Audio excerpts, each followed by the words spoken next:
Kami berdua membuat keputusan untuk berjalan-jalan di sekitar Kota Baru pada hari ini, menelusuri kecantikan bandar yang boleh mengimbau memori kami ke masa lampau.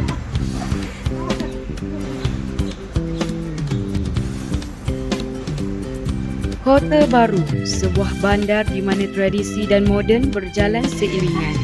Tanpa melupakan akar yang membentuknya, ianya bukan sekadar ibu negeri. Ia juga merupakan sebuah pusat budaya, rumah bagi wayang kulit, bikir barat dan seni warisan yang dipertahankan dengan penuh bangga.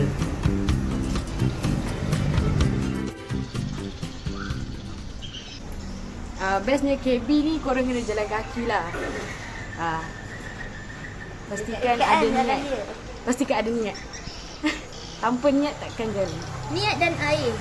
Niat dan air tu penting. Terjala lah, terjala. Jalan. Tak jumpa tempat tak apa lah, naik Grab. Betul, terjala naik Grab bye. Allah, kat tempat tu lah.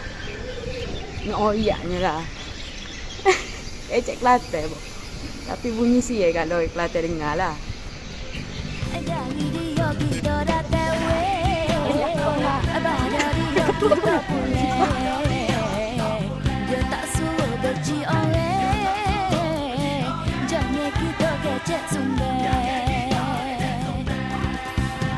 Masakan anak tangga lebih dari lantai rumah.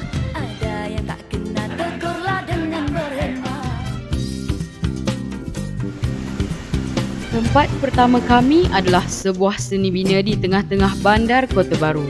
Berdirinya sebuah masjid yang menjadi saksi perjalanan sejarah Kelantan. Masjid Muhammadi. Dibina pada tahun 1867, masjid ini telah melalui zaman penjajahan, kemerdekaan dan kini terus menjadi pusat kehidupan rohani masyarakat. Cuaca waktu ni agak panas, jadi kami berdua decide untuk berehat sebentar sebelum ke lokasi seterusnya.